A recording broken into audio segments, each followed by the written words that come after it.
My life be like, ooh, yeah, ooh. My life be like, ooh, yeah, ooh, yeah, ooh. My life be like, yeah, ooh. My life be like times like these that make you say, yeah, Lord, if you see me, please come my way. From Baton Rouge, Louisiana, please welcome Peter Mata.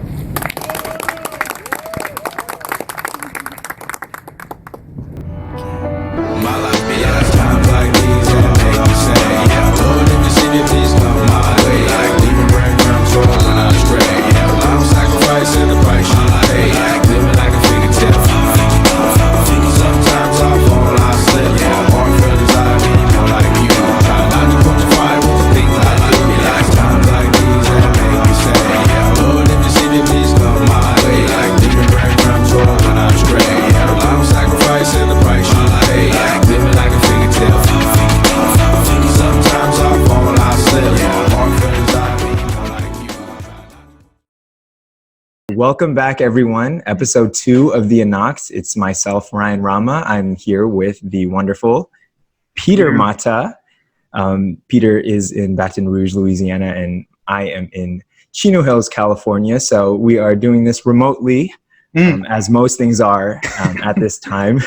Yes. But we have a different yet wonderful topic of discussion today. So we're going to be going into a realm that hasn't really been explored on this podcast and really hasn't been explored with a conversation between me and Peter. So this is definitely going to be a first time. And I know you guys are wondering what topic that is. So I'll let Peter do the honors and announce what the first time we're talking about, what this episode is going to entail. Sure. Yeah. So today we're going to be talking about the top 5 movies from the last 5 years. What's so interesting about just movies in general is that, Ryan and I don't typically talk too much about movies other than Star Wars stuff. We love sports, so we usually get more into sports than anything when we see each other. But, movies is definitely obviously a big part of our pop culture.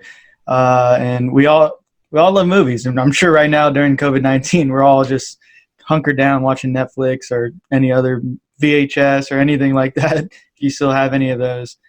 And specifically in this last 5 years, I think it's interesting to take a look at because the landscape of movies has changed. You can even argue probably in the decade, but we're going to do the last 5 years because everything's starting to move more towards, series, TV series, long drawn out stories and everything like that.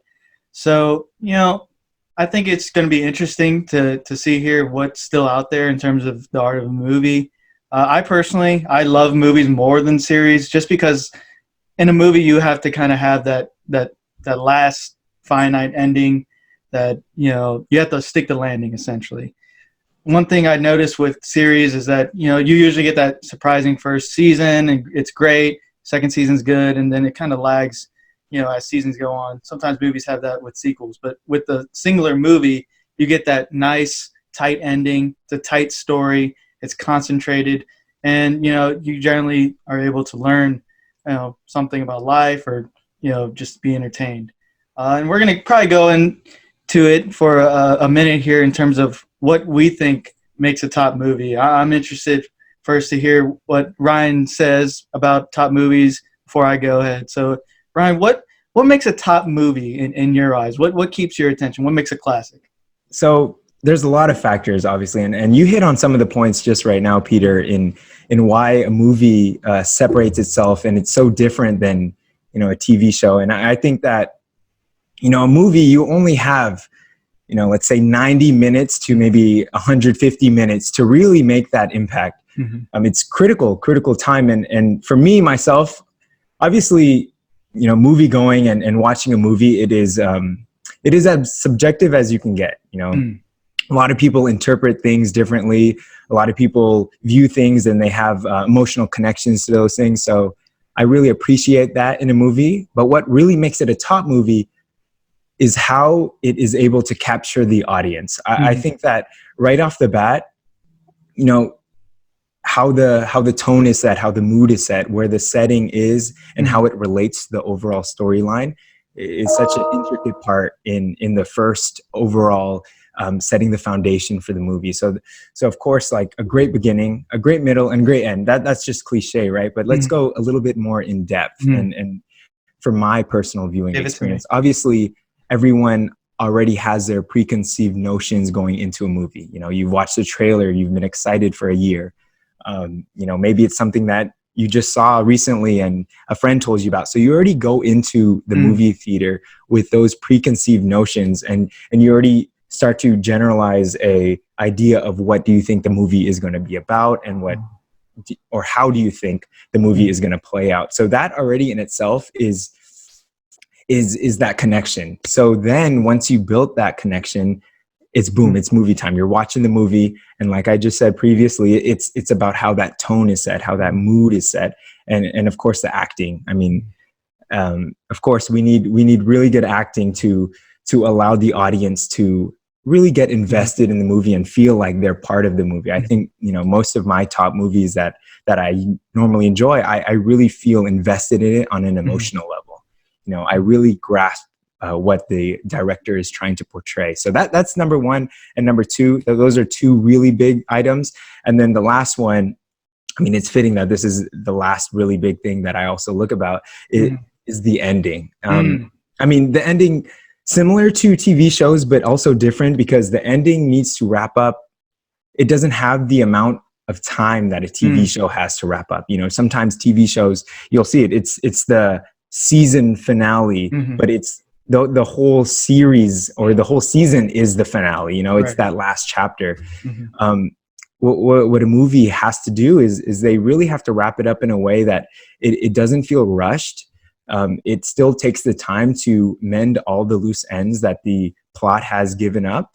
And I think that, you know, when we think about even sports, I love to tie in sports, so I'll tie it in this aspect.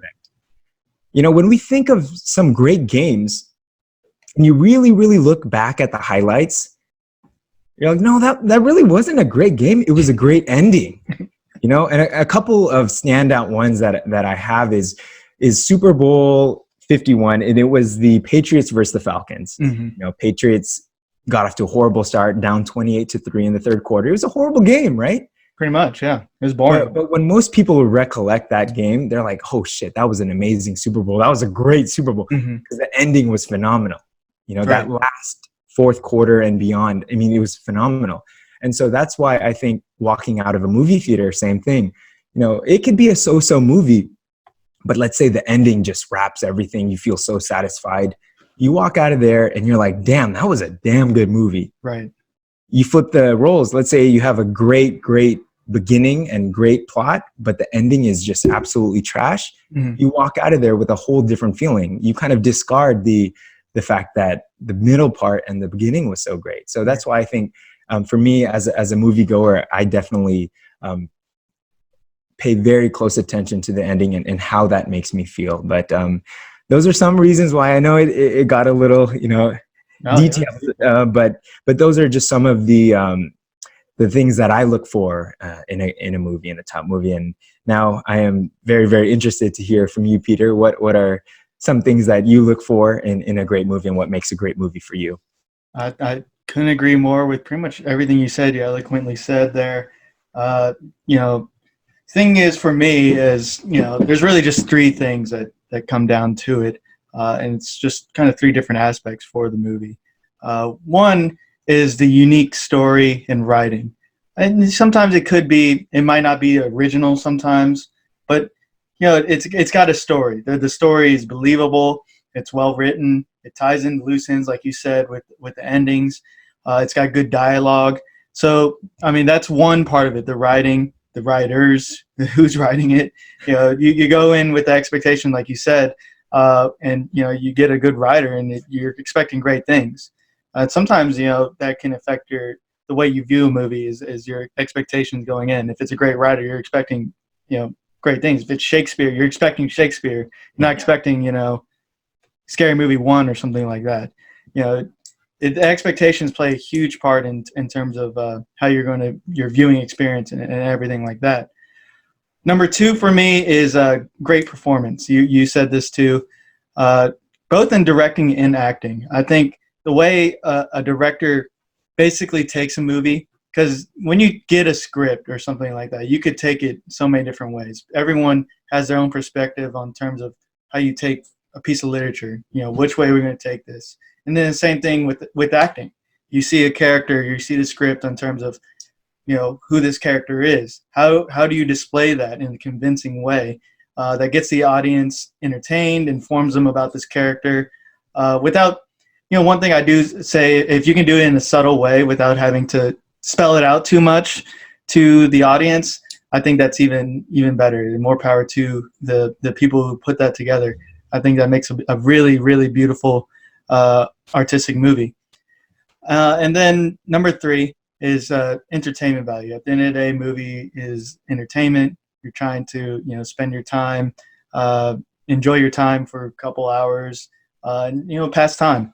For me, in terms of the entertainment, the first watch feels when you first watch it. Is there a surprising element? Is it original? Like I said, with the writing, do you feel that suspense, that tension that the writers and the director and the actors are trying to portray? Do you feel that tension? If you do, that's awesome. That's exactly what they want you to feel. Or any other feelings, if you get emotional, crying, if you're laughing, any sort of emotions, if you're able to get that in that first watch, is perfect. And then also along those lines is rewatchability. One thing I'm going to leave out a few of these movies on my list is because they're great first watches. I see what they're doing. It's awesome movie. But if it's like on TV and it's just a random day, random Sunday afternoon, am I going to sit down and actually watch it no matter what part it is in the movie? I can say this in classic movies from whenever you want to say, 60s, 70s, 80s, 90s. If it's a classic movie and it gets to any part of that movie, I'm probably going to watch it because it's just such great performances, great writing, and just entertainment factor. It allows me to pass time in an enjoyable way. So those are my three things: unique story and writing, great performances in directing and acting, and entertainment value. Keeps me entertained for those first watch feels and the rewatchability factor. So I think we've laid out exactly what we're expecting from top movies. I'm ready to get right into our top five from the last. Yeah, that was. I just have to add, Peter, that was excellently laid out too. All those points, I can't agree more with them. I think one thing that you mentioned that really stuck out to me was the rewatchability factor of it. I think that's so important too, because similar to like music too, right? How good does an album withstand the length of time? Right. You have those classic albums that will, never ever go out of style. Those classic movies that you mentioned, from dating back to 60s, 70s, 80s, 90s, all of that. Timeless. And I think although our list is only within the last 5 years, I still think that we have good enough grip to make a call on whether or not this will be a movie that I can still watch in the next 5 years and 10 years, and that's a huge importance. That's a very, very huge importance in the shelf life of it. But it's not just a catchy pop song that you hear. Get addicted. Yeah, exactly. It's not just a one-hit wonder, if you will. Right. So we're gonna start it off. We're doing a top 5 movies last 5 years, both from myself, Anak Ryan, and Peter, Anak Peter. So we're ready to go. Number 5. We're starting off hot. All right, we're going straight to it. Okay. Give it to me. We already mentioned it, well, kind of similarly, but at my number 5 slot, I have Rogue One, A Star Wars Story, released in 2016. So that made the cut for me. Surprising to some. I think if you really know me, you know that out of the last few Star Wars movies, ever since Force Awakens, Rogue One was definitely one that has stuck out to me the most. And it also resonated with me the most in a sense where I felt like it perfectly tied in a loose end, if you will, from the original trilogy, when a simple question on, where did they get those Death Star plans? How did they get those Death Star plans? I think that Rogue One was a movie that, not necessarily I was super excited for, because, at first I thought, where are they going to go? I was a little bit more nervous as opposed to excited for, just because I didn't really want Star Wars to touch something that potentially didn't need to be touched. But I think I can firmly and confidently say, after watching the movie, I think well over 30 times already, it is a movie that I firmly put in the Star Wars canon, and I enjoyed this movie tremendously. I watched it 4 times in theaters, so I went back quite a bit. I mean, but I watched Star Wars movies 3 to 4 times in theaters. That's just pretty much how the dynamic goes with Star Wars. But I think that it deserved its place in the top 5. Just solely off of the storyline itself. It didn't go too deep. I think that it hit all the points it needed to hit. It didn't go too far off range. And I mean, I'm a Star Wars geek. Peter, you're a Star Wars geek. We know that, when they added those little cameos, and I thought that they did just enough cameos, with Darth Vader appearing when he appeared with those scenes, and then a few others that were scattered along through the movie. I think it was just the right amount of cameos. They didn't go too deep with it, but overall the storyline was controlled. It didn't ever feel like it was out of control, in a sense where you couldn't follow the main storyline. It felt very close gripped to that main plot line of them trying to get those plans. And I think it just tied in perfectly, and it was a seamless transition once you finish Rogue One and then pop in Episode 4. It's such a seamless transition right into it. Yeah, and it gave me that, like you mentioned, Peter, the first watch feels like, oh, I had goosebumps, going down my spine, even though it was a CGI Leia, R.I.P. Carrie Fisher, CGI Leia saying, hope. Right. It just gave me those goosebumps, and it made me want to go home right away and pop in Episode 4. So this definitely, I know that, if we look at maybe some of those details that we laid out a second ago in what makes a great movie, the standout in this one is definitely the entertainment and the first watch feels factor. But like I said, it's been a movie that I've watched well over 30 times already. And if it's a movie that's on, I have no hesitation in leaving it on. But it has a place on the list. It is number 5. So obviously I think that there's 4 better movies in the last 5 years, but a Star Wars movie did make the list. I'm not going to spoil anything more, but I'd love to hear your 5th place movie in the last 5 years, Peter. Absolutely. We'll get a little bit more into your pick. Very good pick. I didn't even think of Rogue One. I kind of forgot it was in the last 5 years. Yeah. But yeah, my number 5 pick is kind of an artsy movie, I'd say, is La La Land from what year was that? 2016. 2016 there with Emma Stone and Ryan Gosling. One thing with this movie is its unique storyline and the mood, as you were alluding to before. It set this great musical mood, this very jazzy mood, as well as kind of a somber mood as well. I mean, these characters here in this movie. We're going to go with spoilers, by the way. I forgot. Spoiler alert. Yeah, but throughout this whole video. Boom. Spoiler alert. But yeah, these 2 characters, they're kind of struggling along with their lives and exactly what they want to do. And, at the end, it just wraps up beautifully in terms of what happens to them. It doesn't quite have that happy ending where they are together, but, they ended up getting to where they want to be. Ryan Gosling gets to own his own jazz bar. Emma Stone gets to be a famous actress. And we see those struggles along the way. And you actually see Emma Stone struggling in auditions. You see Ryan Gosling struggle to find, a place for jazz in LA. And you just see these struggles, time and time throughout the movie. And it's very satisfying in the end for it to be tied up just like it is. And again, like I said, with the originality of this movie, it kind of brings you back to that old Hollywood feel, kind of just like, wow, you made a piece of art, basically. Something that's very whimsical, very charming. I think pretty much most people will like it. Obviously, women like musicals more than men. I think it's safe to say. I'm actually not even much of a musical guy myself in terms of movies for musicals, but this one caught my eye. I really liked it. I've rewatched it a few times, and it still sticks out. It's still something that if it's on a lazy Sunday in the afternoon and it's on, I'll go ahead and just continue watching wherever part it's on. So two great performances. Obviously, Emma Stone won Best Actress. It didn't get Best Picture, but it got 5 other Oscars other than that. So it's got the accolades. It's got all the ingredients for it to be a classic movie, and it's number 5 for me. So obviously, like you were saying, very, very solid pick, Peter. I know that. So I have not seen La La Land.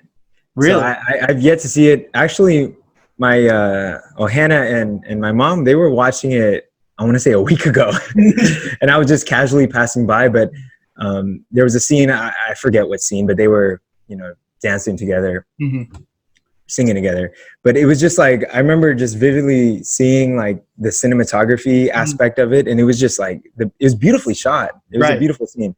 And I only got a glimpse of it. Like I said, I only passed by and I only saw that part. But I mean, right away, it just caught my attention. I was about to say, it catches your eye. Yeah, it catches my eye. So definitely that's a movie that I'm going to put high on my list as far as what I need to watch next during this quarantine time. But yeah, I mean, well-decorated movie that you just put out, La La Land. I mean, it got such high praise from pretty much everyone that I know. But we're off to a good start. Number five in the books. For myself, it was Rogue One, Star Wars Story. For Peter, it is La La Land. So anything you'd like to add, Peter, to this before we go on to number 4 in our list? Rogue One was an interesting choice by you. Yeah. I actually do like Rogue One. I think it does exactly like you said. It's got those first watch feels, and it's actually pretty original for a story like Star Wars that's been here for the longest time. I mean, 6 years before then, or however long it's been, but it kept that original feel to it, and it kind of went back to the old ingredients, the OG Star Wars, and it definitely kind of felt that way. And the characters, again, spoiler alerts, they end up passing away, the main characters at the end. I think that also kind of that sort of touching ending that you saw these people's story and they sacrificed themselves at the end like they did. I think it just I see why people like it. And I myself like it, and it's a good story. It's a good one for a Star Wars one. I think it's up there. Right on. All right, Peter, you ready to go into number 4? We ready? Let's do it. All right. So my movie, it may stray away from some of the things that I just mentioned as far as what I want in a movie or what I like in a movie. So this is going to be the outlier, I guess, out of my list. The rest of the movies, I mean, stand firmly along those details. But number 4 for me, this movie came out in 2015. Also a pretty decorated movie to go after La La Land. But this is The Revenant. It was in 2015. So barely made the cut for the last 5 years. I mean, yeah. I mean, you could say it didn't make the cut, but 2015 IMBD. So we're going with The Revenant. And so the reason why I said that it kind of goes away from a few of the things that I just mentioned, mainly it was the rewatchability aspect. So I've only watched this movie once. And so it's pretty remarkable how it made this list. And when we first originally talked about making this podcast regarding the top 5, this was one of the first movies that just stuck out in my mind without even me having to do much research. And that says a lot, especially if it is a movie that I've only seen once.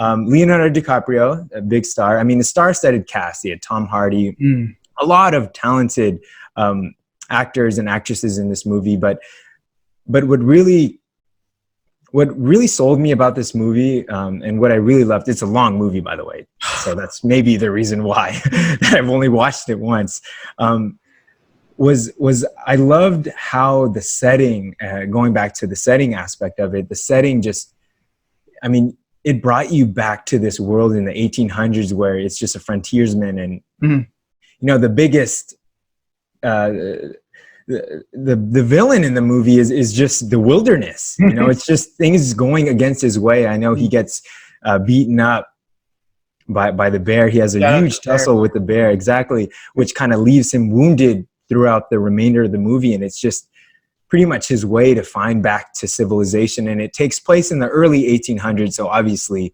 technology is at pretty much nothing at that point, and he has to use his resources. But a standalone movie that I think I just truly enjoyed the first watch.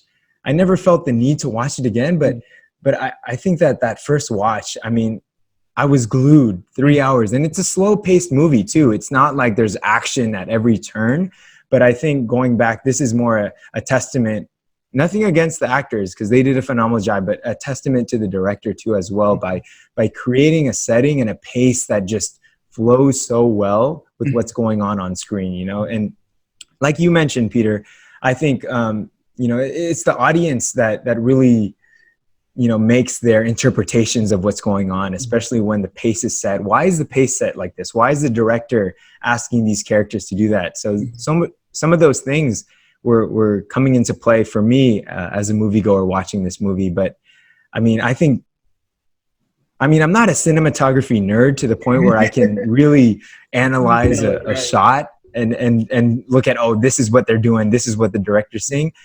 But just from a casual viewer, I mean, I was just in awe, you know, of some of those scenes shot. And obviously, this is the movie that got Leo his first Oscar.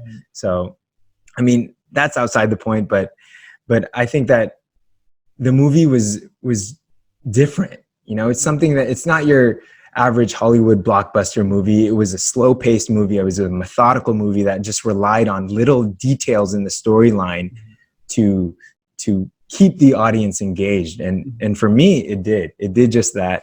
And like I said, not just Leo, but the whole entire cast. I mean, they did a phenomenal job.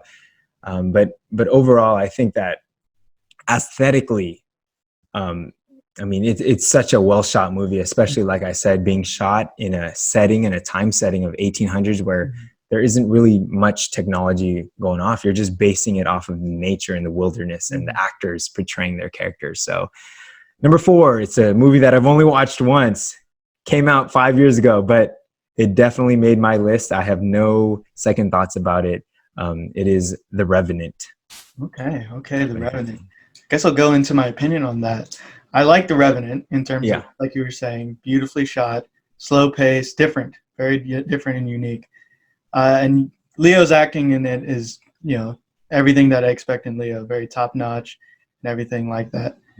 Only thing I have about Leonardo DiCaprio, it's in the movie really, and just Leonardo DiCaprio, is that too many times I think, and this is a TBH, is that I think Leo just has a freak out in at least every one of his movies. And sometimes I just feel like it wasn't needed. It's almost, he's forcing it too much sometimes. I feel like if he played it just a little cooler or a little bit more subtleties in some of his movies, he would have gotten that Oscar a little early on. Frankly, I think he should have gotten an Oscar, you know, for other movies compared Wolf of Wall Street, maybe. Yeah. You know, there's so many. Right. And that's just my thoughts on Leonardo DiCaprio. Actually, my favorite performance of his was Catch Me If You Can, because he kind of plays this very cool, very subtle con man. And yeah, I think he pulls it off well. And his only freak out is very believable in that one. So that's my only thing with Leo in that movie. I think I've only watched it once like you did. It's a very long movie, and it's a very beautifully shot movie.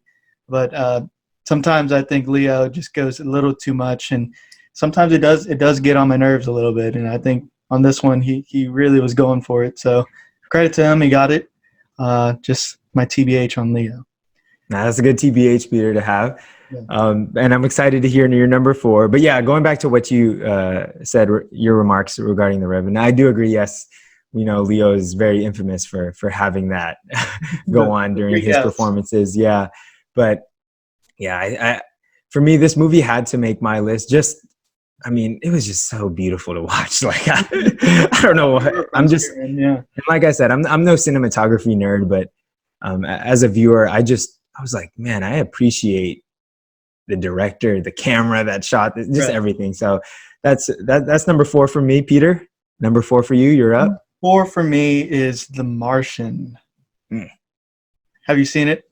I have. I've seen it once in theaters. It was a fantastic movie. Didn't make my list, but it is a great movie. Yes, The Martian. It was on the other day. It's Again, another beautifully shot movie. Technically very sound and beautiful. It kind of goes in that same reign of Castaway and I Am Legend, where like a single actor is kind of taking on the most of the movie, and that's Matt Damon in this case. And he did a fantastic job. So Matt Damon, his character is essentially stranded on Mars, and he has to deal with that with just his wits. And he has this amazing optimistic attitude, and he actually, again, spoiler alert, he ends up getting it done. But with the help of his crewsmen who accidentally left him without them knowing, and the people on Earth, he somehow is able to communicate with people on Earth. There's no way in hell I would be able to figure all that out. But that's what makes the movie so interesting, is you're constantly kind of with him, and as he tries to figure out these problems, how is he going to be able to survive? And like I said, he has this great attitude about him in terms of how I'm going to get off of this island or this planet alive and well. And he freaking farms potatoes on Mars, and he's able to make his habitat around him useful. He's able to go to an old thing or shuttle or whatever on Mars already and be able to communicate with Earth.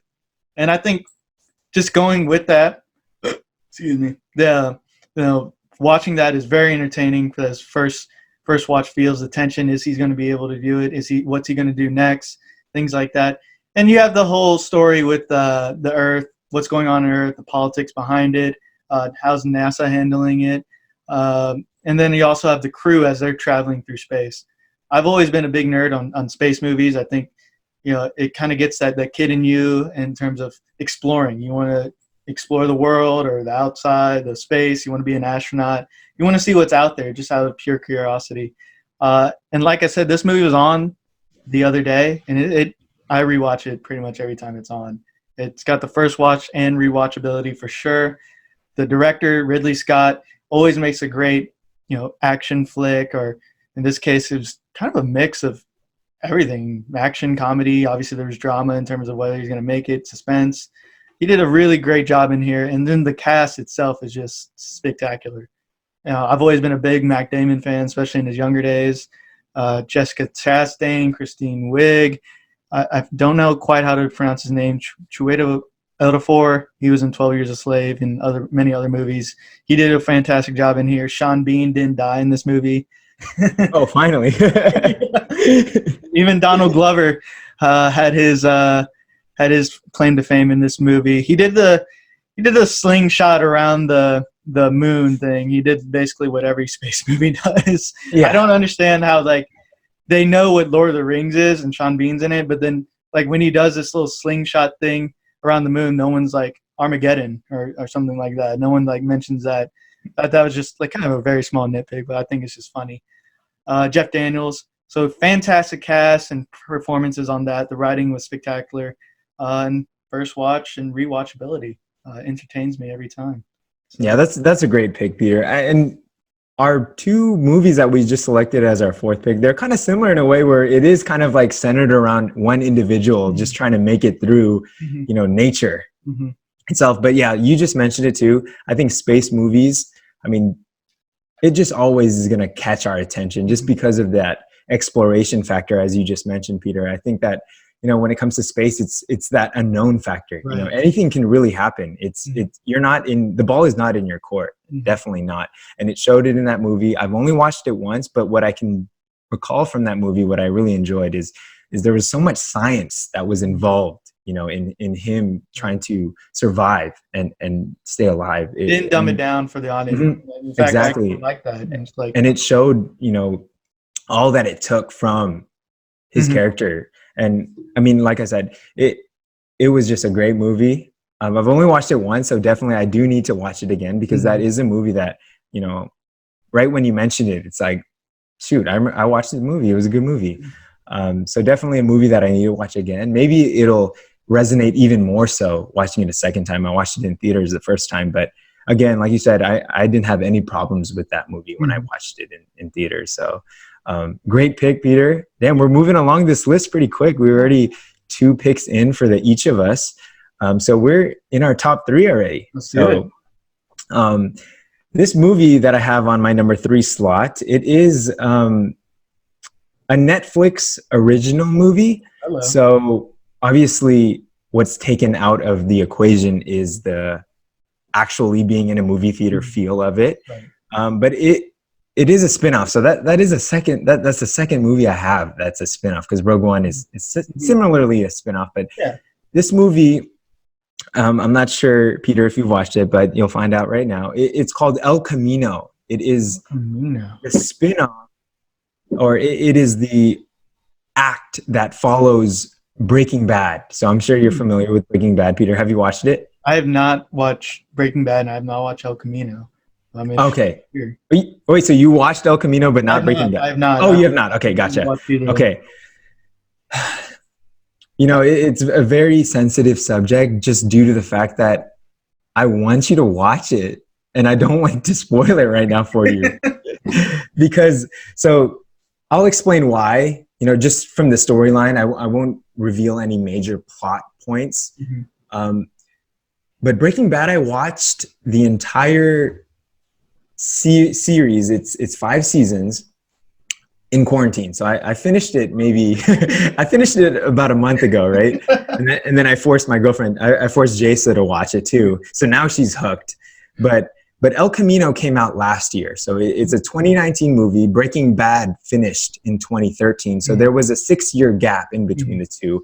However, El Camino follows the events immediately after Breaking Bad concludes. So season 5 concludes in a fashion that is pretty remarkable. I mean, it's one of those TV shows that is able to really close all of the loose ends in the show, because it's such a crazy show. And as you mentioned earlier, Peter, TV shows have a tendency to, you know, have a great first season, and the second season, third season's kind of, you know, stringing along, and then they have a so-so just wrap up, you know. Right. Or they, in some cases, they just keep going till who knows how long they're going to keep going to. Exactly. Exactly. Perfect point there. I think what Breaking Bad does differently is the ending, I would say, is as good, or if not better, than the actual major plot points, because the ending just, it is able to encapsulate all of the plots that went on. And it applies it to the storyline on how it concludes, why those characters are making those decisions, why they are thinking with that mindset. It's due to their arc. And it's really crazy. That's why I said, Peter, I highly recommend it. It's one of those TV shows that I will strongly recommend. If we were doing, you know, if I were to be stranded on an island, I would bring the TV show Breaking Bad and the movie El Camino. Those would be one of my first choices in that. But like I said, I'm not going to reveal any major plot points, because I do encourage you to watch it, Peter. But some of the reasons why I loved it is also the fact that even though Breaking Bad had a wonderful conclusion, they came out with this movie because there was one tiny, tiny loose end that wasn't fulfilled. And it wasn't really crucial for them to fill it at the end of Breaking Bad. So, I mean, they waited 6 years. They came out with this movie, El Camino, and it does just that. Similarly to Rogue One, where it just does it in such a fashion that it's perfect. Like when you watch it, you already have that expectation. You're already going to be comparing it to Breaking Bad. And so that's already an expectation that's hard to reach. So after this movie and during this movie, I mean, it gave me that euphoria of man, this is like if I was just watching Breaking Bad. And I may be a prisoner of the moment, just like I mentioned, just because I just watched it. So I'm off that high. Yeah. But every person, and Peter, you're going to be added to that list, as I'm going to be pushing you to watch it, just because it's an amazing show, and this is an amazing movie following it. It got top 3 in my last 5 years. I mean that speaks for itself. But it's a great movie, great shot movie too, as well. Because you know how TV shows, like you said, the dynamic is a lot different. The pace is a lot different. They have to turn that vibe into a movie, and they did it with the pacing and the setting and everything. And it's crazy because they did bring back some of those characters, but they're only supposed to be at the time of the conclusion, which was in 2013. they brought him back in 2019. You know, they had to fulfill those roles and look the same roles. You know, a lot of them, they had to go through a lot just to regain that physical appearance of their 6-year former self. So it was an amazing movie. Breaking Bad, it's on one of my top TV shows of all time. I just finished it, all 5 seasons, but this movie definitely has a strong place in my list, just due to the fact that it doesn't navigate too far away from that Breaking Bad formula, but it's still creative and it's still new, to the point where the audience after the end of the movie is so satisfied. Mm-hmm. So satisfied. Great taste in your mouth after you watch this movie, for sure. All right. So that was my number 3, El Camino. Real quick question on it. Yes. Do you need to watch Breaking Bad first before you watch it? You would need to watch Breaking Bad. These are one of the things that, if you watch El Camino, it literally picks up the moment Breaking Bad ends. Ooh. It's crazy because, I mean, I'm fortunate enough to just turn the remote on and then watch it. A lot of people had to wait 6 years for this. So I know the anticipation was there for this movie when it came out. But for me, I just, went through my 5 seasons of Breaking Bad and then popped El Camino in, and it literally picks up where it left off right then and there. So that's why, in order for you to get the full enjoyment out of it, yes, you would need to watch Breaking Bad. But I'll get into that. I give it a 2 to 3 week. Like, that's how long it usually takes to finish it. I think, especially during this time, you can grab a few episodes a day, and yeah. Or you can be like me, and I'll be up till 7 a.m. finishing season 2 on the first night of watching. Yeah. I'll have to do that one of these so we can talk about it. We'll have a whole podcast episode on it. Oh, very good number 3. Just from the way you're describing it, it sounds like it's something that holds a special place in your heart and is actually, very good movie. So on to my number 3, another unique story that's, I guess, kind of polarizing as of recent from last year. Parasite. Mm-hmm. Did you watch it? I'll comment on that after I'll let you speak first, and then I'll comment after. Very polarizing film, it looks like. So yes, Parasite 2019 won Best Picture. It is a Korean film, exclusively spoken. The characters exclusively speak in Korean in the movie, so there's subtitles you would have to read. I don't speak Korean. But really, in my opinion, very good movie. It's in that same suspenseful feeling, at least the first half of it, suspenseful feeling. If any of you all have watched Talented Mr. Ripley, or even Catch Me If You Can, where this family is essentially conning their way into being the help for this rich family. This poor family is conning their way into the rich family's home, basically. And you kind of get that suspense is like, are they going to get figured out? It's like tiptoeing around the house, basically, like as something that they're not. And I just thought that kind of suspense was very unique. It's something that I always liked. I like The Talented Miss Ripley. I like Catch Me If You Can. I've always liked kind of con stories like that. And I just thought it was just a very good suspenseful movie. I've rewatched it a couple times, and it still holds up in that suspense. The characters were, very interesting characters. The actors had great performance for each character. The directing was phenomenal. Had tons of symbolism in it, as well as the writing in general, how it ties in certain things like that. I will say the ending and kind of the second part of the movie really catches a lot of people off guard. Caught me off guard. Goes into a completely different direction. Partly I like it. I like it that it kind of goes into this Quentin Tarantino sort of deal. It goes kind of wild. And part of me does wish it kind of tied in a few other things at the end, but still doesn't diminish the story. I think it was a unique story, something that I think is a classic, honestly. Unfortunately, it is in Korean, like I said, so maybe it won't be shown too much on TV or anything like that. But I'd recommend, if any of y'all have never watched Parasite, to give it a watch. I think it's a unique story with unique performances, and very good movie that's got accolades up to a T. So I'm kind of interested now to see what Ryan has to say. Oh, Peter, I have nothing against. Let me grab the drink. TBH. Okay, you're good. Enjoy. So Parasite, I haven't watched it yet, Peter. So that's why I didn't want to say that. And then, but I haven't watched it yet. And the reason why I got a little bit too off the White Claw, it was in the Bay Area. Uh-oh. And I had some of the friends, they came up from LA to hang out, but they decided to watch Parasite, but I unfortunately fell asleep because I was too turned.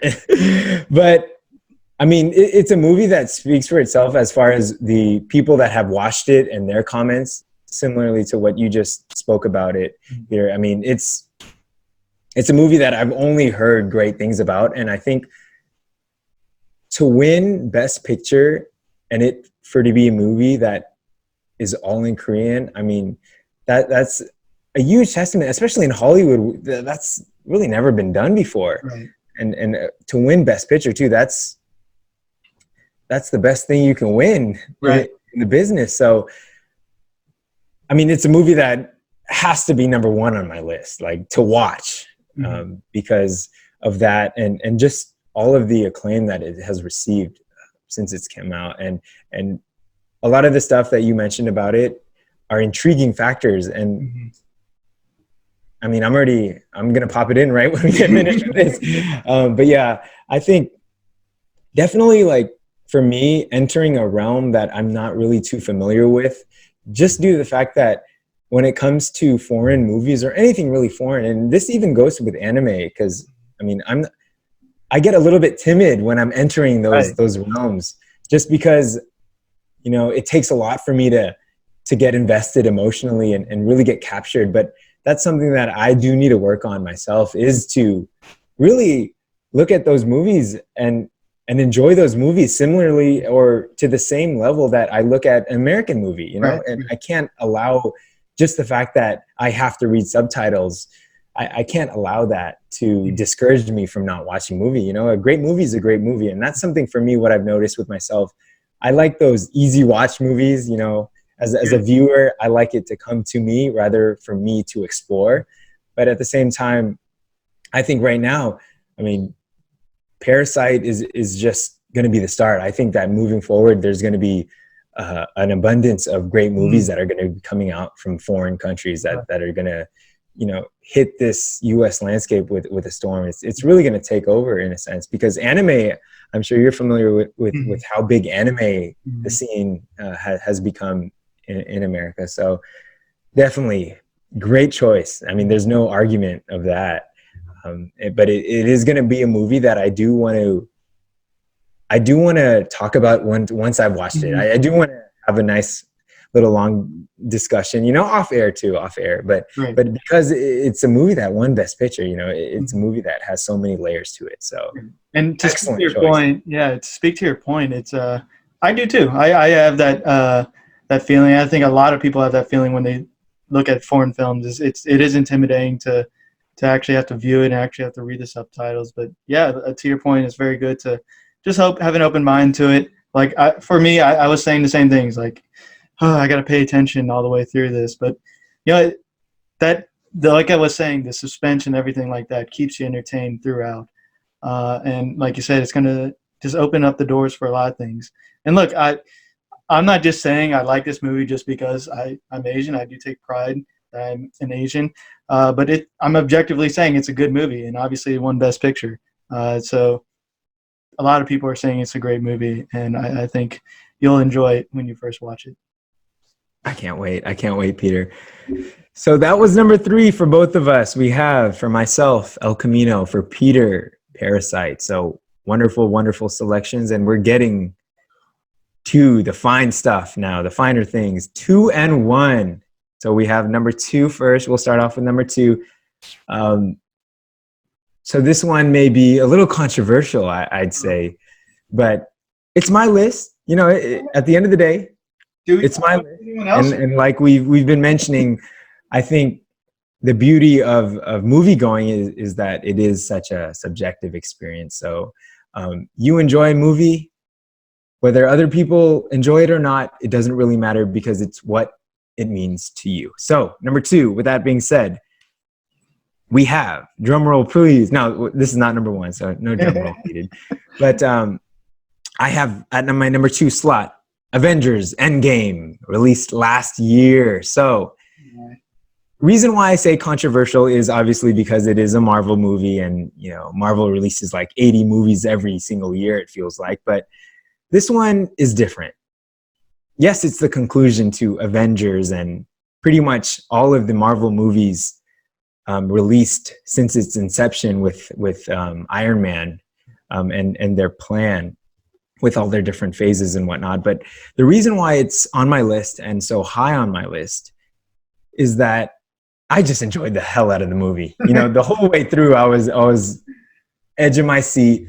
You know, I can't really nitpick because obviously it's an Avengers movie, and when we really dive into the storyline and plot holes, there's going to be some. Obviously, there's going to be some. But I think as a moviegoer, I was entertained and then some with this movie. I thought that, you know, having everyone together there is a little bit intimidating for a director, I would feel, because there's so many people that you need to fulfill. There's so many people that need to be on the screen, but you only have so much time and so little space. So I think the way that the movie goes about, especially how Infinity War ended, I mean, everyone was to shit, or half the people died, and then it left half the people saying, now what? But I think that the way the pacing was set too, like it was able to capture the audience, and then the audience never left that feeling of being on the edge of the seat the way through. And you were just always wondering, how are they going to wrap this up? Because we knew that this is the ending to this chapter, or to this actual Avengers character wise storyline. So I think that in itself, the way that they were able to end it, I mean, as good as it can be, like I said, I can't really nitpick on the plot holes because it's an Avengers movie. At the end of the day, I had so much fun watching this movie. It was a movie that the little kid in me, again, just erupted in certain scenes, you know, goosebumps. And I'm not necessarily the biggest Marvel fan, definitely a casual Marvel fan. I'm more versed in the Star Wars universe. Both, I know me and you are, but I think just from a superhero perspective, I mean, they did everything that they could and better with this whole chapter, and closing it out with the Avengers Endgame. I thought it was phenomenal. So that's my number 2. So Peter, what is number 2 on your list? Number 2 for me is Get Out. Jordan Peele directed and writer this movie. Big fan of Jordan Peele during his Key and Peele days because he's hilarious. He's got, you know, great facial expressions from him during those different sketches that he does with Keegan Michael Peele. Keegan, forgot his name, Key. But yeah, just tremendous acting chops, even if it was just comedic in Key and Peele. In terms of Get Out, I was very interested to see his take on in terms of you know, horror, suspense, thriller genre, and I was not disappointed. So Get Out stars this young man, young black dude, Chris, and his girlfriend, white girlfriend, and they're going to go meet his girlfriend's parents for the first time. And she didn't tell them that he's black. And everything just basically stems from that point and kind of goes on to different things about, you know, how that situation comes about and how you know, people handle that. And not being used to that fact. And I think it was beautifully done. It was beautifully acted. And then you have this suspenseful feeling throughout the whole movie, especially because of the way it started. It has this African-American gentleman getting abducted on the streets. We don't no idea what it is. And then we see him in the middle of the movie, and he's all dressed up looking like, I don't know, just looking completely out of place. And the way they were talking is just completely out of place. It's in fact, it's kind of a dark comedy because it's just like, I laugh at just the way they talk. It's almost too proper. It's sometimes the way we do it when we make fun of the way we talk. And yeah, it just gets into this very suspenseful throughout this whole movie as it builds up. obviously with the situation of him just in general meeting parents, it could be a very tense feeling. And then the fact that you bring in a little racial and everything that comes with that. And then you bring in this whole suspense where, I mean, there's kind of a reason why this family is doing that to Chris and to the gentleman we saw in the beginning, is because they're basically taking young black people and, you know, replacing their brains with these older white folks. And it's kind of a ridiculous storyline as I just laid it out right there. But it's very, if a lot of you have watched The Skeleton Key, it's very much like that. But it's such a suspenseful thriller and keeps you entertained throughout the whole thing. Writing, directing was on the spot. And towards the end, it actually has a happy ending. He gets out, he breaks through, he kills all his captors. And, at the end, you see the flashing lights with the cops, and you assume one thing. You're like, oh, no, they're going to think he's the bad guy. And then it turns out it's his friend from the TSA, and who's just hilarious throughout the whole movie. And It was a treat. yeah, he comes and basically rescues him, and they go right off kind of in the sunset after he just went through probably the most traumatic thing anyone could ever go through. And yeah, it's just something that is very unique movie that I don't think we've seen before.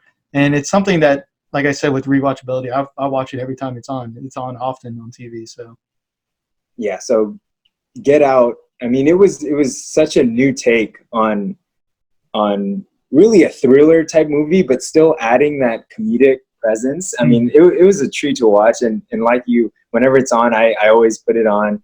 But definitely from an audience perspective, I mean, you do feel like a thriller because there's very, very tense moments in the movie.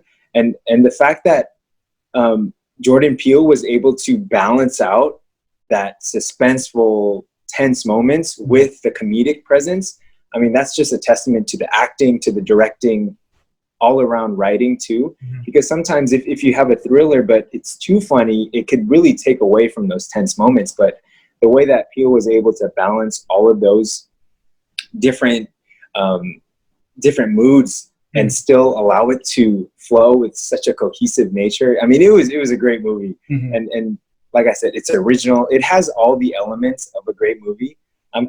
Me talking about it right now, and after hearing you talk about it, Peter, I'm a little disappointed myself for not putting it on there. But like I said, it did make my honorable mentions list. So nothing taken away again from the movie. It was a fantastic movie. Great movie. Have you seen Us? I think I like Get Out more than Us. I've not seen Us, but I've heard the same thing. I've heard that. Gotcha. Yeah, nothing against Us. I was able to buy into Get Out a lot more than I was with Us. Us, it is a little bit more all over the place as far as the storyline itself, but still, nonetheless, nothing taken away against that movie as well. It's a great movie. So I do recommend watching it, Peter, but it does not make my honorable mentions nor my top 5 list. Interesting. Yeah, Jordan Peele, he did win an Oscar for it. Mention was real. I think kind of what you were kind of to your point on about Get Out. He did mention this. I've watched interviews about it. It's that, just like I said, just meeting your girlfriend's parents is kind of a tense thing for anyone to deal with, whether you're, whatever race you are, whatever religion. And it just heightens that tension that, there is a race factor there with him being black and, they being white. So, yeah, I think it's a great take, very original. I do have some comments on your number 2.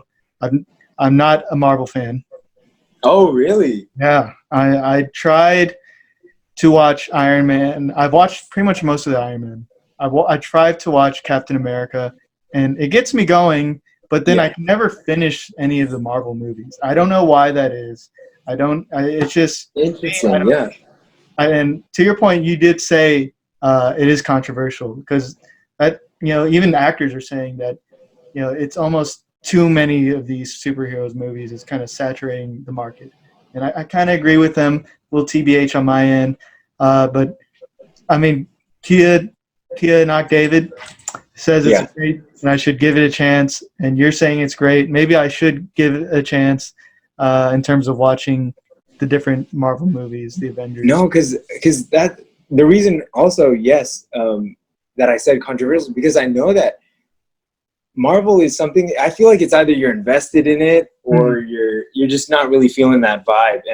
And I kind of disliked how they've been putting out so many movies. It did feel like it was oversaturating that market. But yeah, those are great points you bring up, Peter, in that. And of course, like we mentioned, it's always the viewer's experience. Yeah. Yep. But those are great points to bring up too, because I mean, for someone that isn't a Marvel fan, I would not even expect this movie to hit their top 100 list in the last 5 years. So perfectly fine to disagree in that regard. But yeah, for me, I will stand by just from the purely entertainment aspect of it, and how they were able to wrap it up. Because I have watched pretty much in every Marvel movie that came out, so I've been following it. And not all the Marvel movies are great, I'll tell you that. Some of them are absolute flops. Yeah. But I think that the way that they were able to at least conclude it altogether, it was a conclusion going back to endings and how big endings are for me. Ending this kind of chapter, I was like very, very satisfied with it. And I think that propels it up to my number 2 slot. And having But yeah, Peter. Also to the point is, director having to handle all those stars and those characters, having so much power. We see it in sports. It's not easy being a Phil Jackson, to handle all those egos. So credit to them. Yeah, that's why I said, like, plot holes, you'll find plenty of them in the movie. If you really want to nitpick, and I can nitpick it as for forever as well. But I think just from a solely entertainment standpoint and how it concluded, I got it on my list, and I got it pretty high on my list. I know, number 2. That's why I said it. It came with a little controversy, but it's fine. It's fine. That's why we love it. This brings us to our number 1 pick. Final countdown. And I think this was also controversial too. So all my picks are controversial, but good. Like I said, we're all in it for the ride, and this is our list. So number 1 for me is an animation. It's not even a live action. How dare you? So yeah, I mean, let's hear it though. Let's hear it. But we got to hear it. That's why I'm bringing the controversy today. But number 1, it's a Disney. So my former employer as well. It is Coco, released in 2017. So have you seen the movie Coco, Peter? I have not seen the movie Coco. Okay, so perfect time for me to kind of give you a little sneak peek, because I do highly recommend it. I mean, it's number 1 on my list, but number 1 on my list for many reasons, but the standout one is just the overall moral of the story. And, we were taught at such a young age, what did you learn from watching this? Or what did you get out of watching this? And for me, this movie, I mean, it just stamped a further feeling that I have about family. This movie is centered around family. It's centered around a Mexican family, so obviously I can't relate in that aspect, but I can relate in a way where the qualities and the traits that these characters portray and they go by is always revolving around family. And this movie is a movie filled with songs. It's filled with emotion. It's filled with sad points, very, very funny points. It has the balance of a great movie. It's just an animated movie. So obviously some people don't really regard animated movies to the caliber of a normal movie. But for me, this movie resonated with me so much. And,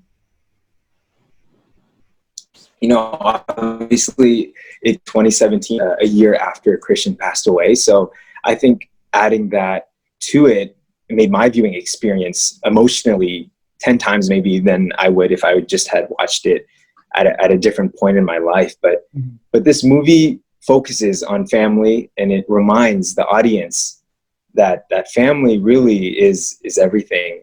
And you know us. I mean, we're here sitting doing this podcast because of one thing. And I mean, our family, we're together. You know, we want to always remain close, and Coco delivers in that regard. And it's a Disney movie, so you're going to really get all of the emotions flowing through you. You know, you're going to really feel like a kid again, but the songs are catchy. You know, the humor is witty. So even for the adults, you know, we'll get our chuckles in there. You know, the kids will laugh at the other stuff. We'll laugh at, you know, some of the dialogue being used, but hidden gem, absolutely. You know, those small little jabs that a director would put in there that as a kid I wouldn't even realize or notice. It'll go above me, but I think now as young adults, as we are, you know, in our 20s, we can catch on those dialogues. And that's why I really appreciated this movie, because it added all of those things together. And if you're going to just have a movie centered around family and reminding the audience that family is going to be there through thick and thin, and you need to have your family's back. It was an amazing movie. I've watched it many, many times, going back to our rewatchability aspect of it. So this is a movie that the shelf life is going to be infinity. So I can continue to watch this movie, and, you know, I highly suggest, Peter, that you watch this movie. I think it's a great movie too. To even watch on any type of vibe, you know, just put it on. It's a nice little 1.5 to 2 hour movie. So yeah, it's a perfect amount of time. But like I said, it's an animated movie. That's why I said it's a little bit controversial, but at the end of the day, I mean, it's just a beautiful movie. Like, tears were shed. Tears were shed. And like I said, other factors may had to do with that outside of even what I saw on screen, but it's just the emotion. It's just how it makes you feel. So that's my number one. That's my number one. It's an animation, Coco. Yeah, that's a good pick, and you laid out logically, and, you know, obviously it's subjective, but you gave the feelings about why you like it in an elegant way. And yeah, family comes first, man. That's why we're doing this. Coco sounds like an awesome film. I got to get on that. One thing with Disney, they always just make a good balance in their animations. I guess people are always haters on animation. Maybe they think it's too kiddie or whatever, but, you know, a lot of those times when Disney makes it, you know, they're the main ones that make these films, but when they make it in such a balanced way that really captures all those little emotions. It gets you laughing, it gets you having the kids having fun, where everyone can really enjoy it.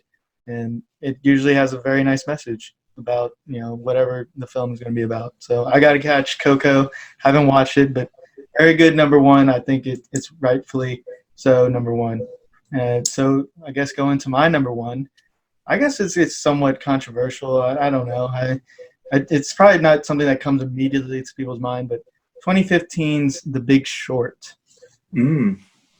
Yeah. So I really love financial movies. For those of you who know, Margin Call and Too Big to Fail, those are really good financial movies to watch, specifically about pretty much the same thing. So this movie is a little bit more in your face and a little bit more made for commercial use, so to speak. It's kind of in your face. The director actually doesn't usually direct, you know, serious movies. He's usually, I want to say he directed Anchorman. So this is like his first take on in a serious issue and everything like that.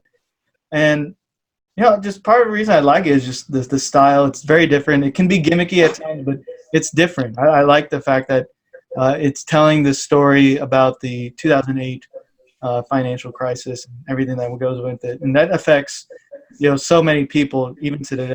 And it really didn't discriminate in terms of who it affected. Everyone's affected by this financial crisis, and it lays it out, this topic that can be very boring to the common folk, in a very entertaining way. And, you know, the characters in it are very funny and entertaining, the way they act. Steve Carell, shout out to him. Just a really solid cast all the way around. Good performances. I thought it was good writing, unique, and I learned something throughout the movie. I always learn in these financial movies about what happened and different takes on it. So I just find it a very fascinating movie that I learned a lot. It somehow is my number one. I put it on number one because I like it so much. I mean, maybe I'm a big nerd on business side of it, but that is what it is. That's right, Peter. And at the end of the day, these are our list and our list only. No one can say really anything about it that's going to sway our opinions on our list. And I think I've not watched The Big Short, Peter, so definitely you've sold me in that regard to watch it. And I think, especially knowing your background, it is a movie that seems to fit your interests pretty well.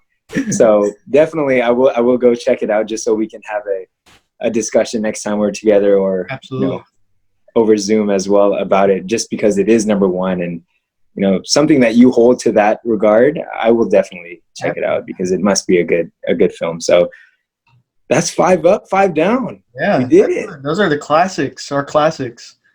So I mean, did we share one at all? I don't think we shared one. We did, and so I was going to go into that as well, Peter, because I think it's kind of beautiful that we didn't share one, just to show and display the differences and everyone's own take on a movie.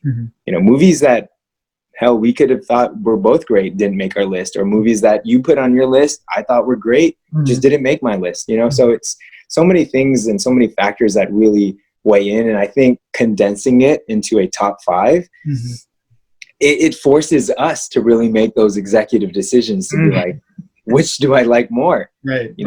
Entertainment, this one is rewatchability, all those factors, and that's how we came to our conclusion with our top 5. Peter, great top 5.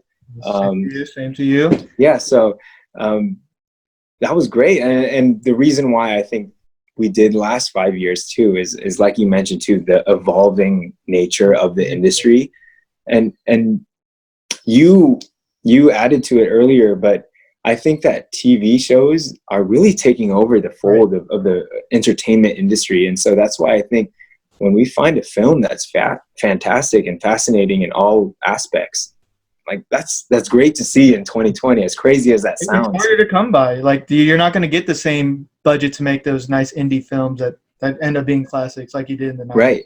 It's going to be more to TV because it's less money. It's longer time. You can cancel it whenever. So yeah, it's a changing landscape. The top 5 movies, like, it is a hard list to come by, and like I said, with my different factors, I mean, there's other good movies, but I mean, it's hard to even say that these 5 would even stack up to my all-time. It's just how it is because of the changing landscape. Yeah, and there's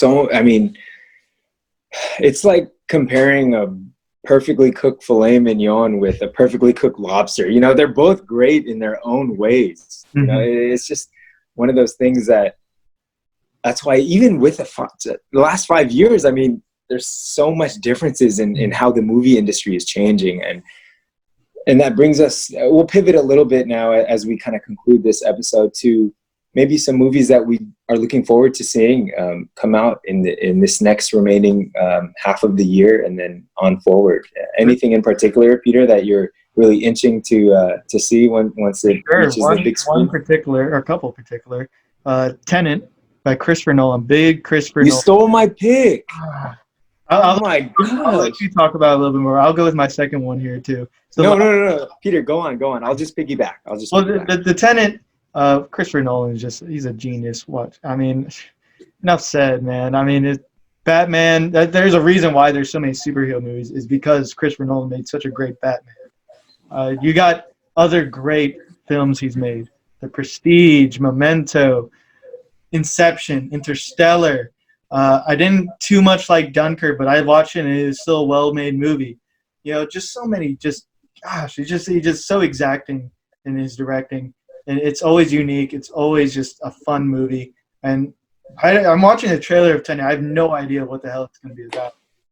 But it's just going to intrigue me because it's Christopher Nolan. Yeah. And yet, like exactly to your point, Peter. I mean, the trailer happens and you're like, oh, what the hell? Like, what's going on? And I think with Christopher Nolan, as you mentioned, I mean, his directing speaks for itself. Those movies that you just listed out, I'm on the same boat as you. Like Dunkirk, of course, we're going to go watch it because it's a Christopher Nolan film. I just don't think it sits amongst those movies that you just previously mentioned. It's a great movie, but it for a Christopher Nolan standard movie, it's not going to reach the limit of Inception or some of those movies that you mentioned that are just absolutely fantastic.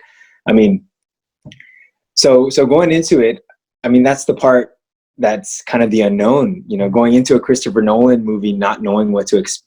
I mean, I know during Interstellar and Inception, two movies that, you know, I think that on YouTube, they probably have the most explained endings. Like, you know, they do Interstellar ending explained, like ending, yeah. Like the most that any movie has ever gotten. But I think going back to Christopher Nolan, the way he's able to really engage the mood. I mean, he's a huge mood guy, and also it goes to the score. You know, most of the scores on all of his films are iconic.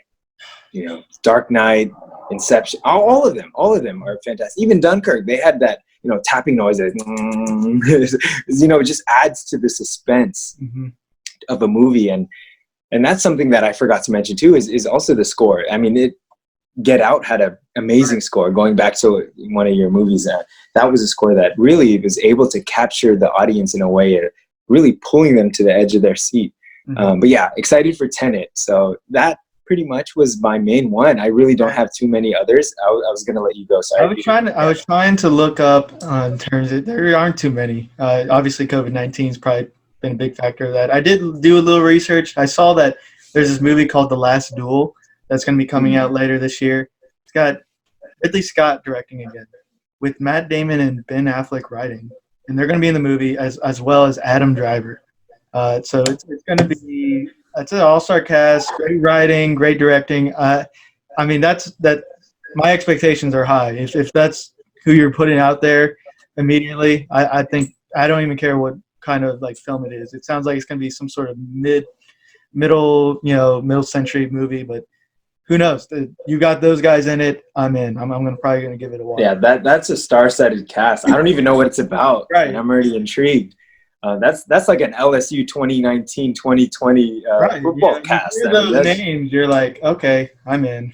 You got So definitely, yeah. And similar to you, Peter, like I was trying to look up upcoming movies, and there's just not too many on the horizon. And so obviously COVID-19 has a role in why that is, but it is really true though, the fact that TV shows are really taking over the game. Really, gone are the days where we have, 6 to 7 summer blockbusters that are just really coming out every week of summer, and you're just like classics. Independence Day, Armageddon, Independence Day, huge day at the box office. So I think it's definitely a shift, but at the same time, that's why when we do watch a great movie, we have to recognize it for what it's worth, because it is tough to come by nowadays. That's why I'm so intrigued to watch Parasite when I get done with this. I'm gonna go watch Parasite, and then The Big Short as well. So some of those two that you mentioned, I mean, did you want to get some shout-outs to some cutting room floor, or what you have on your cutting room floor? I'll let you go first, Peter. Let me hear it. Sure. So Hacksaw Ridge actually took me by surprise. That is a war movie by Mel Gibson with Andrew Garfield as the star. I don't know. It just brought me back to the action scenes in particular. Brought me back to Saving Private Ryan. It was a really well done movie. Really good story. It's a very emotional story about this medic who doesn't want to kill anyone. He literally goes into battle without a gun, and he thinks he can do more good by saving people, and he does just that. It's a very inspiring story. Joker, for its obvious reasons, with Joaquin Phoenix's acting in that film. Very disturbing. Fantastic. Yeah. Very disturbing film, but fantastic portrayal. But yes, I think very disturbing nonetheless. It's not something that I would take a young child to see. Definitely not. But I think, and I'm glad you brought the Joker up, Peter, because that's something that's a movie that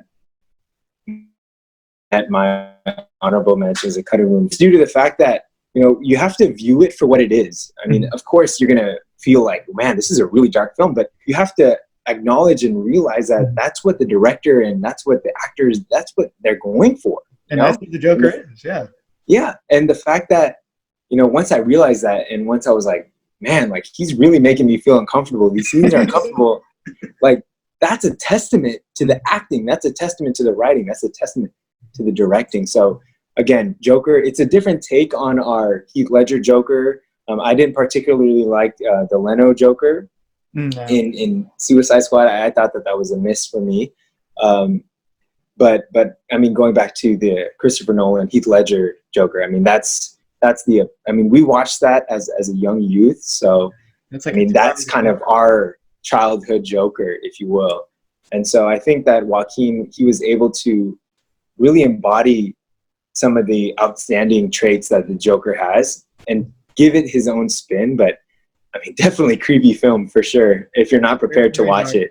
Yeah, very in that tune of if any of y'all watch Taxi Driver, very much like that, very disturbing, but it's worth a watch because of the performances and you want to know the Joker's backstory. At least that's Joker's backstory. Another one was Once Upon a Time in Hollywood. I like Brad Pitt, Leah. It's a bit of a slower film. I haven't rewatched it, so maybe my take will be a little different.